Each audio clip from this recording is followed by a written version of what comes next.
जर कधी देवाने मला विचारले काय पाहिजे तुला, माग माझ्याकडे, तर मी सांगेन सर्वच तर आहे माझ्याकडे, सर्वच तर आहे माझ्याकडे, तरीही काहीच नसल्यासारखे वाटते.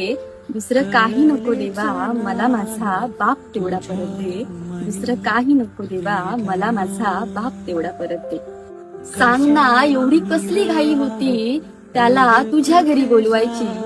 सांग ना एवढी कसली घाई होती त्याला तुझ्या घरी बोलवायची. नीट आठवतही नाही रे त्याचा चेहरा, नीट आठवतही नाही रे त्याचा चेहरा. देशील का संधी पुन्हा बापासोबत जगायची. कुठे आहे माझा बाप, काय करतोय, कसा आहे, शोधून शोधून थकले रे. हात जोडते तुझ्या पुढे, दुसरं काही नको देवा, मला माझा बाप तेवढा परत दे. दुसरं काही नको देवा, मला माझा बाप तेवढा परत दे.